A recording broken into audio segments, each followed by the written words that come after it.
Good evening and welcome to Rebels Radio. Latest interview tonight, joined by Neil Baker following the 1-0 victory at AFC Hayes at the weekend. How are you, Neil? Very well, John. Yourself? Yeah, not bad. Let's start with the team selection on Saturday. Jake came in. What were the reasons behind that? Yeah, we've not had much luck against A.F.C. Hayes in the past, and we don't often change our team for many sides, and we just felt that that we needed to be a little bit more solid, and we felt that by playing Jake on the left, he would tuck in a little bit more. A.F.C. Hayes go with a 4-3-3. They're very attacking, and we just felt that with Jake playing on the left, he'll tuck in that little bit more and almost give us a three in midfield, because Warren Harris gets on quite a bit. And we did it because we felt that AFC Hayes had, they're dangerous, and that's the reason why we went with it. And it did seem that there was a little bit of approach, particularly at things like set plays, Guy Hollis not getting forward for perhaps quite as many throws, also Guy Hollis paying particular close attention to Tony Mendy, and then at corners AFC Hayes left 3 up and Newell's left 3 back. How much preparation and work did you go into containing AFC Hayes? Yeah, we've talked about it all week. As I said, we've said in the press that AFC Hayes have been a bogey side for us, and I think John had mentioned that they're a little bit unorthodox in the way they play in the paper on Friday, and they are. They have a go at teams, and it is when you have a corner, they leave three players up, and that can cause problems. So we counteracted it. We left 4 back, so we knew that was going to happen. We just felt that that they had dangers and that we needed to be well aware of it. In the past we've been caught out. I think three times we played against AFC Hayes, they've probably scored 4 goals on the break against us, and so we felt that we needed to sort of look after that, and yeah, you're right with Guy Hollis. We told him not to be going up to take the long throws, because then that got rid of a bit of our pace in the back line, and we felt that he needed to do a man-to-man job on Tony. As on his day, Tony's a very, very good player. He's lightning quick, and we knew he'd have a point to prove. So yeah, we thought very much about how we were going to play against AFC Hayes, and to be fair, we sort of executed it really. And you started very well, started at 100 miles an hour, got a really good start, lots of pressure, great ball from Jake Somerville, excellent flip from Johnny Darner, and a good finish from Warren. Once again, 17 already this season. Yeah, brilliant. The start was fantastic. When you've only had sort of like 38 hours between a really tough game away at Barton Rovers, we felt that we needed to start well. And in those types of games, you've got to try and get yourself in front. If you find yourself a goal down, it gives them something to hang on to and hold on to. And to be fair, by going 1-0 up, it meant that they had to come at us a little bit. I felt that we would actually go on and be a little bit more comfortable, because once you do break the deadlock, it can sometimes be a little bit easier. However, I don't think we really had our shooting boots on the day, and I think we missed some good chances. Their keeper made a few good saves. It could have been a bit more comfortable, but at the end of the day, it doesn't really matter. It was a big 3 points for us. Were you worried at any point? I think you're always worried when when there's only a goal in it. Football can change in a couple of seconds. So as you're entering the last sort of few minutes of the game and you're only 1-0 up, there's always a chance that they can go and hit you on the break, or get a free kick, put it into the box and cause a melee, a bit like Daventry. And that can happen. So you're always a little bit uncomfortable at 1-0 or 2-1 or whatever it might be. But I felt we defended well on Saturday, and I thought we restricted them to 1 or 2 sort of shots from distance, but they didn't really hurt us. No, they didn't work Jake that much at all, bar Mendy's free kick, which Jake saved well in the first half. Slough were dominant. It was just, as you say, didn't quite capitalise on the chances created. Yeah, I think absolutely. I think on another day, we might have won the game 3 or 4-0, and that's not being disrespectful to A.F.C. Hayes. It was just the fact was we did have a number of chances, but as you say, I think we hit the crossbar twice. Eddie's had a couple of really good opportunities. Johnny Dyer has. We had chances, but it was just one of those days where it didn't quite happen. And to be fair, I felt after the first 15 minutes, we were never going to keep up that tempo the way we started.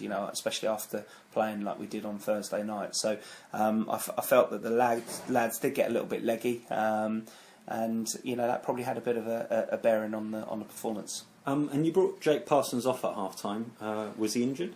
No. Well, we felt that at 1-0 that by bringing Dobbo on, we would give ourselves a little bit more going forward. Jake's obviously not 100% fit still. He's had a tough season in terms of injuries and things like that. So from our point of view, I mean, we massively rate Jake. We think he's a great player.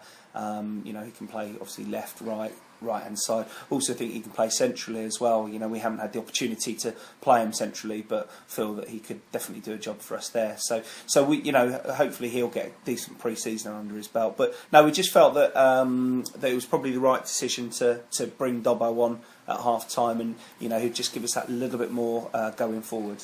In the end, it didn't sort of pan out that way because we didn't score any more. But at the end of the day, we won the game. And who were your strong performers over that 90 minutes? Yeah, I thought I mentioned it on the club on the Slough forum. I thought Jamie McClurg was excellent. One thing with Jamie is he will work his socks off. He won't give up. He's an absolute born winner. Sometimes you can get frustrated with him. Because there'll be a 5-yard pass or a 10-yard pass, and he might overplay it, or he might give the ball away, but. You just have to take that on the chin because he gives you so much in the side, and he's an absolute, he's such an important person in our changing room, and the lads absolutely love him to bits. And I thought he was brilliant. I thought his work rate was absolute top draw. But I thought Guy and Woos again, they done very well. They were very solid, and the two fullbacks again. I mean, there was a number of good performances, to be honest, but. I just felt that, obviously having had the Barton game on the Thursday night, we just lacked just that little bit in the legs, I think. Any injury news or any? Was it just a question of tired legs towards the end? Obviously, Johnny Dyer came off. He got involved in a heavy clash with the keeper. And is there any injuries to report at the moment? Are we clean bill of health for most people? Yeah, no real injuries to say. Johnny had a bit of a whack, but to be honest, Johnny was absolutely knackered. He'd run himself into the ground, and I think we were just about to make that substitution anyway. So it wasn't the fact that he'd been down injured with the clash on the keeper. Just felt that we needed to get Adam on and get some fresh legs on. I thought Adam done well actually when he come on. Thought he held it up well and he battled well. And Warren as well. Warren just come off with a bit of cramp. I think it was the last 2 or 3 minutes. Again, he'd run himself into the ground. Over the 2 games, and it was just nice to be able to bring some fresh legs on in Dan Sinton. And so, what are your plans for this week? Bearing in mind they've had 2 tough games, have you got them in training tomorrow? No, we've been sort of looking after them, recently, and sort of. Doing what we feel we need to do. They won't train tomorrow night, Tuesday. We've got 4 lads that are actually getting games elsewhere. Gareth Risbridger and Adam Cornell will both play for Binfield. Jake Parsons for Flackwell Heath, and Steve Duff and Seb Costello will play for Badshot Leeds. So they'll all get some minutes under their belt. The rest, who are the ones who have predominantly been doing the 90 minutes, they'll have tomorrow night off, and then we'll all get together on Thursday and train. With Saturday's game in mind. Other results in the league on Saturday didn't really go your well. The only interesting one really was rugby, who once again dropped 2 points, led you to second in the league as we do this on goal difference. Obviously got them in a couple of weeks. What do you make of their recent turn in form? Yeah, I mean, they've hit a bit of a sticky patch at the moment, rugby. I think they were probably most people's favourites to sort of win the league. I felt probably about a month ago that they would go on and do that. But they've sort of dropped a number of points. I mean, I think at one stage they were 17 points clear of us. So the fact that we've clawed back that amount of points is a testament to the run that we're on, but also shows that they have struggled in recent weeks. Now, whether that's down to injuries, whether it's down to a little bit of pressure, I don't know. It's one of those. But at the end of the day, they're a very strong side. So I'm sure that they'll come out of it and have a good end to the season. Obviously, we've got a massive game against them next week, but we've got Ashford Town before that, so not too worried about that at the moment. And looking forward to the rest of this week. Obviously on Friday there's Adam Fowler's quiz night. I see you've got your children's encyclopedia out doing a bit of research. Yeah, absolutely. Are you taking a team down? Yeah, we'll have a bit of a management team. It'll be 5 or 6 of us in our side, and I think Fowler's going to be putting a players team together as well. So yeah, we'll look forward to that. I'm not necessarily the brightest person in the world when it comes to general knowledge, but I'll have a good go. But I'm pretty sure. I think we've got Super Kev in our side, so I'm sure he's an absolute fountain of knowledge. Brilliant. Well, thank you very much for your time, Neil. Look forward, as ever, as many of you get down there as Friday as possible, and we'll see you on Saturday. Lovely job. Thank you.